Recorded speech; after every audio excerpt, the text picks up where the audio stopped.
Morning, everyone.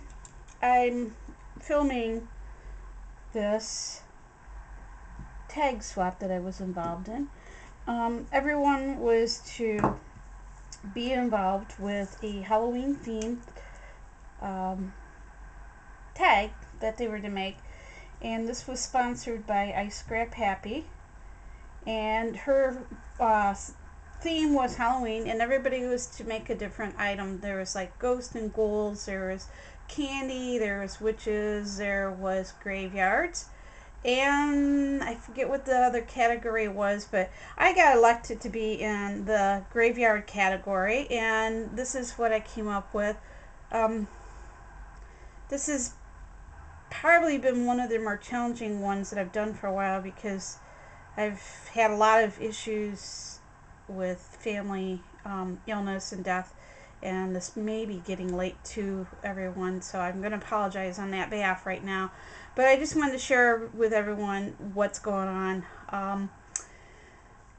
I didn't know how to do this, couldn't come up with a way. Then I remembered that I had bought a long time ago, when they first released them, the Cricut October 31st cartridge. And I looked at it 3 times, could not come up with anything. Finally looked at it again. I'm going to pull it up because I know you got a little bit of a glisten. And I happened to notice there was 3 tombstones, actually 4 tombstones in there.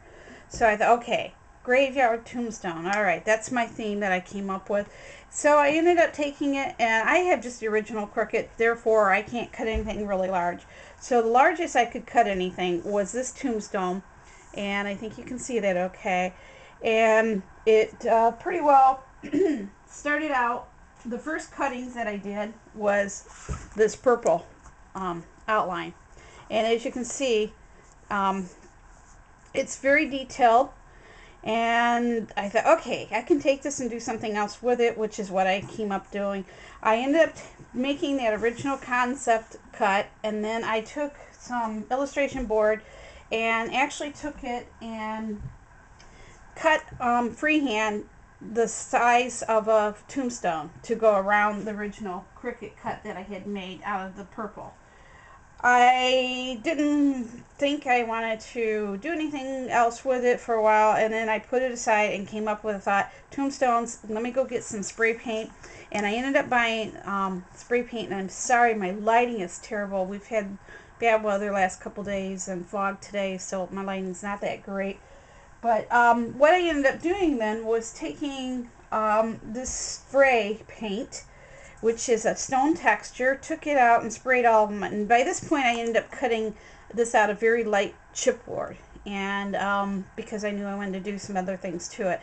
So I sprayed it with that, let it dry. It took 2 days because it got really saturated with the spray.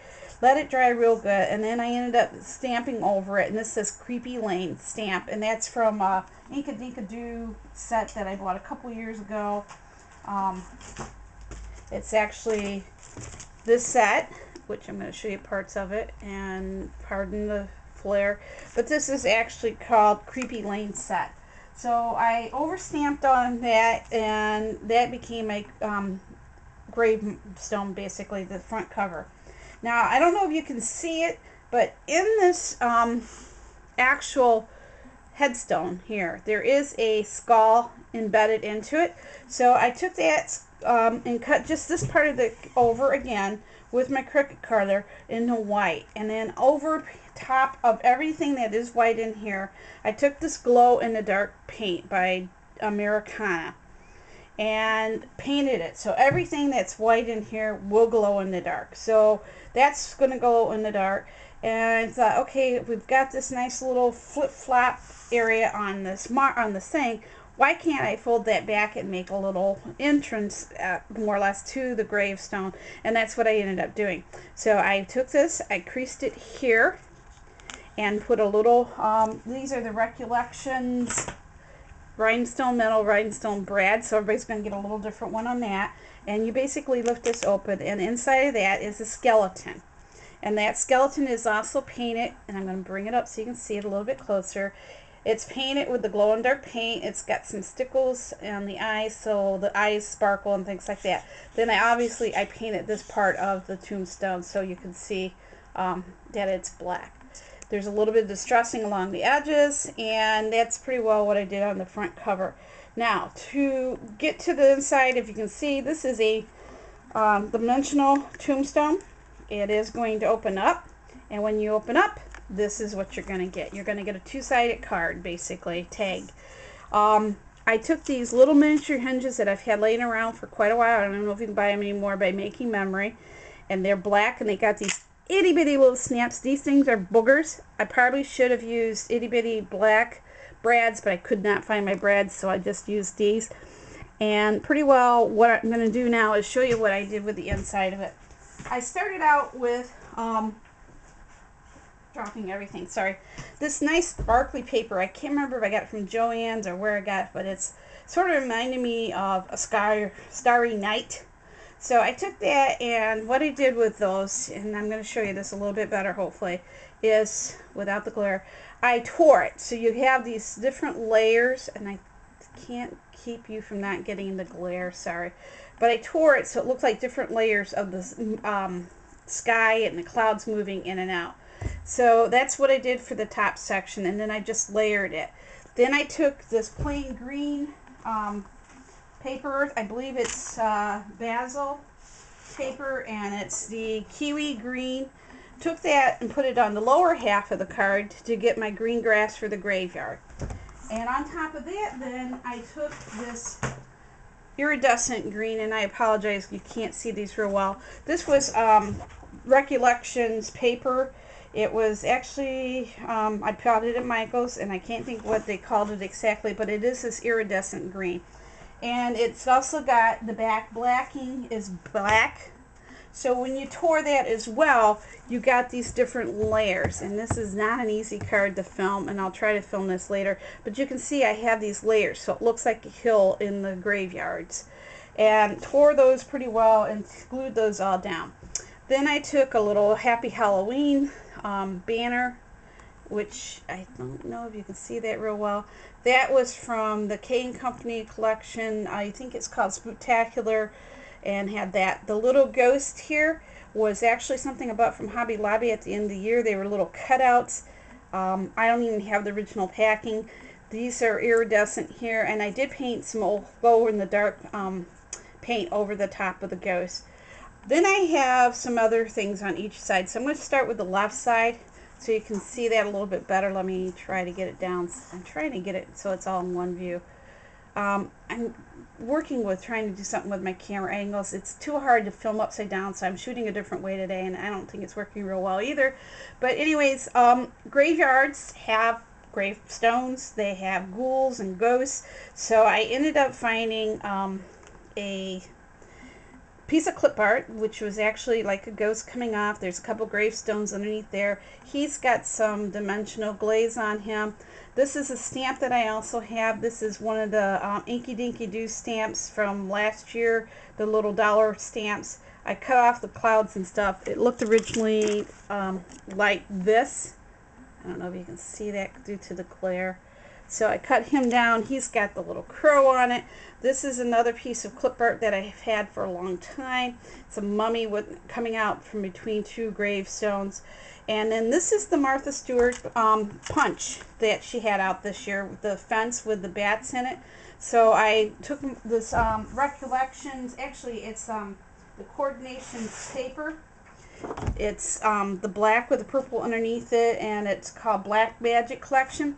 And I punched it out, and then I just dressed a little bit along the edges so it looks like it is a little bit with some purples showing through every once in a while, and I can't get the good picture of that, sorry for that.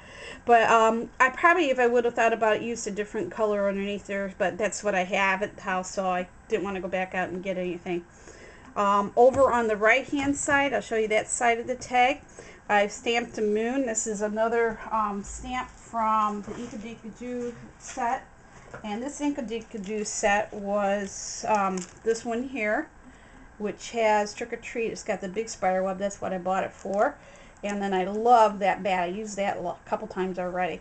And this set is called the Creepy Crawly set. And that was from last year as well. So I overstamped that moon onto some pattern paper that I just had scraps laying around. And then because the bat didn't show up real well, I actually went ahead and marked back over them with additional marker. I think it was just ink I used, was not probably the best ink to do. So there you can see the bat hopefully a little better. Same thing here. I found an actually Grim Reaper with a ghost coming out of the background. That's some clip art. There's a haunted pumpkin, another gravestone which says rest in peace. It's got like a little face on it. Then I took that same fencing again. Now this is another stamp from Inka Dinka Doo, and I ended up taking those, stamping them multiple times like this. And then over here, this guy's got that glow-in-the-dark paint. I outlined the skeleton with some markers, colored the witch and the pumpkin head with my Copic markers. The colors I used on my Copic markers were the C1, C3. The pumpkin colors were YR09, YR18, and YR68. The blue that I used on the jeans outfits was BG13 and BG49. The green pumpkin face, or the green witch's face, is YG6, and it also has a little bit of BG13. And then the little trick-or-treat bag that the skeleton has is in purple, which is BV04. So those were my colors that I used. So those I stamped as well. This skeleton also, or excuse me, this mummy over here on the left hand side with the gravestones, he's also got the glow-in-the-dark paint on him as well. And then I also add some dimensionals to, I don't know if you want to call that a ghost. I think that's what that's supposed to be representing, but I put some dimensionals over that, so there's different layers. The back side is going to have my information in for you. I actually have stamped this little mummy stamp somewhere. I don't know what I did with it. This little mummy stamp, and he's holding my sign with my information. I think that's pretty well it. I could spend an hour showing you how I did everything. The hardest thing I think on this whole thing was putting the hinge on. So that's my entry for the graveyard for the Iscraphappy blog. Actually, it wasn't a blog, but her contest. So I hope everyone have a great day, and